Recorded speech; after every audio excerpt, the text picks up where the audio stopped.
Dimanche 7 mai 2023, adorez le Créateur.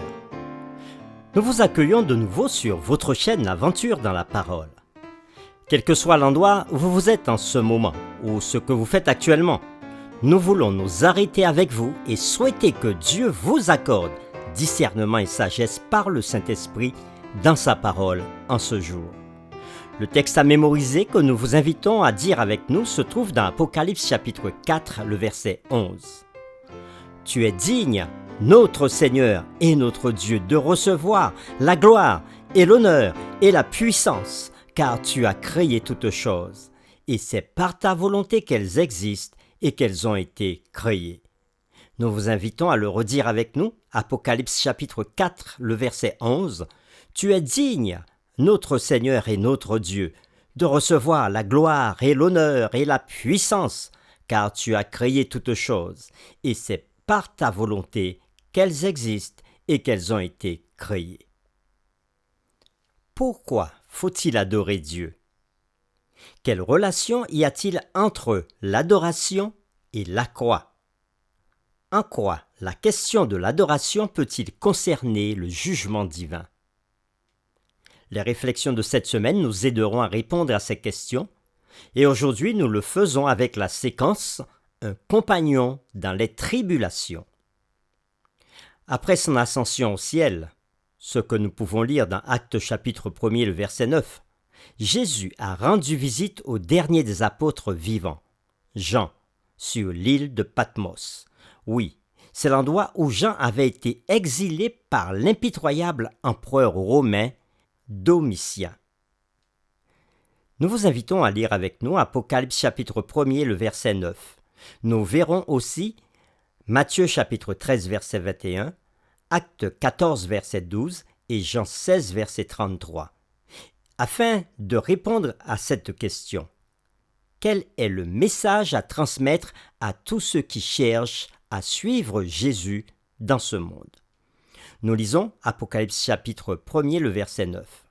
« Moi, Jean, votre frère, et qui est part avec vous à la tribulation et au royaume de la persévérance en Jésus. J'étais dans l'île appelée Patmos, à cause de la parole de Dieu et du témoignage de Jésus. » Nous pouvons lire maintenant Matthieu chapitre 13, verset 21. Ce verset fait partie de la parabole du semeur. Et ici, il est fait mention de certaines graines qui avaient été semées et qui n'avaient pas pris racine. Et Jésus dit ceci à propos de ces graines.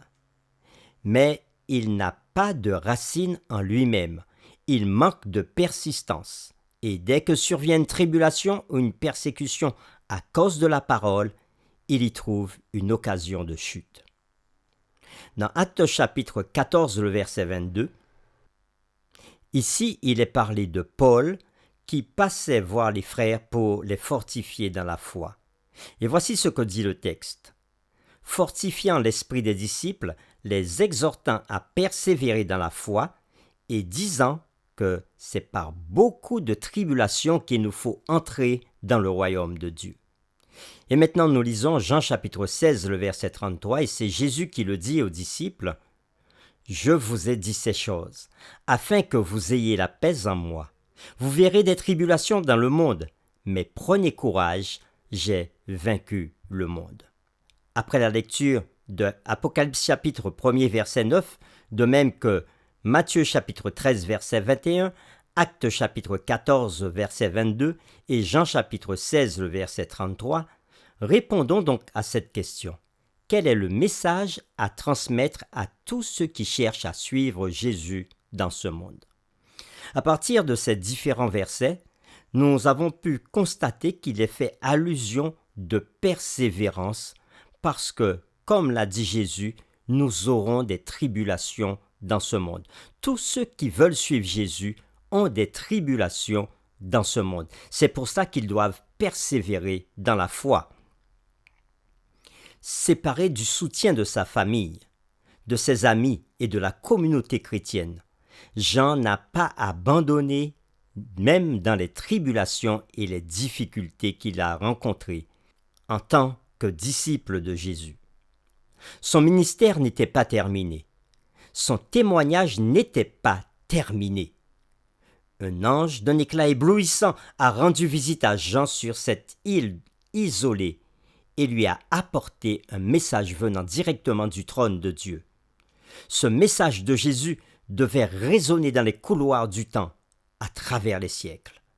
C'était un message d'espérance pour chaque génération, mais surtout un message destiné à préparer le peuple de Dieu des derniers jours à la venue de Jésus.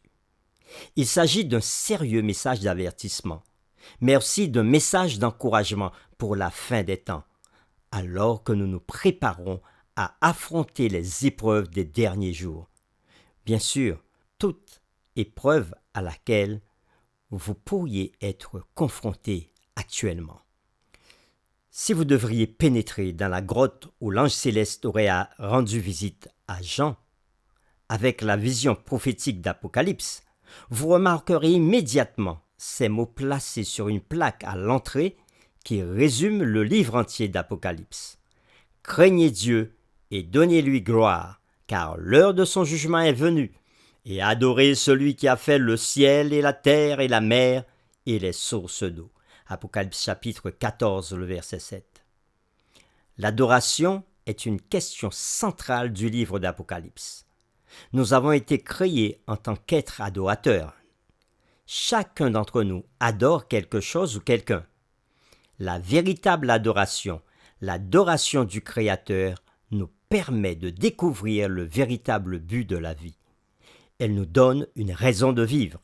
Elle nous donne non seulement une raison de mourir, mais, plus important encore, une raison de vivre, et si nécessaire, d'endurer des tribulations.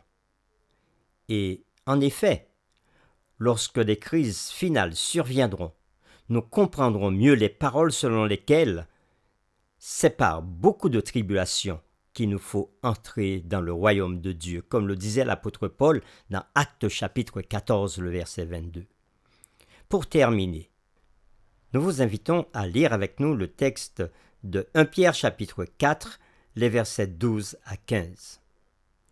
L'apôtre Pierre dit ceci: « Bien-aimés, ne soyez pas surpris comme d'une chose étrange qui vous arrive, de la fournaise qui est au milieu de vous pour vous éprouver. Réjouissez-vous au contraire de la part que vous avez aux souffrances de Christ, afin que vous soyez aussi dans la joie et dans l'allégresse lorsque sa gloire apparaîtra. Si vous êtes outragés pour le nom de Christ, vous êtes heureux, parce que l'Esprit de gloire, l'Esprit de Dieu repose sur vous. Que nul de vous, en effet, ne souffre comme meurtrier, ou voleur, ou malfaiteur, ou comme s'ingérant dans les affaires d'autrui. » Fin de la lecture. Réfléchissons à cette question. Si les fidèles serviteurs de Dieu, comme Jean, doivent faire face à la souffrance et à la tribulation, qu'est-ce qui nous fait penser que nous ne passerons pas par des tribulations? Nous vous invitons à prier avec nous. Seigneur notre Père, merci pour ces paroles que tu nous donnes. Ces paroles qui peuvent aujourd'hui nous faire peut-être craindre, mais tu nous rassures que tu es avec nous, même quand les tribulations sont là. Tu as dit aux disciples, « Prenez courage, j'ai vaincu le monde. » Et tu nous dis aussi que nous aurons à passer par des tribulations, mais tu nous invites à prendre courage, car c'est toi le vainqueur, et nous pouvons compter sur toi, nous appuyer sur toi, parce que tu as déjà vaincu le monde. Ô Seigneur, nous prions pour que tu nous aides à rester fidèles à toi et à ta parole, quel que soit ce qui pourrait arriver dans l'avenir. Merci encore. Nous t'avons prié en ton nom et pour ta gloire. Amen.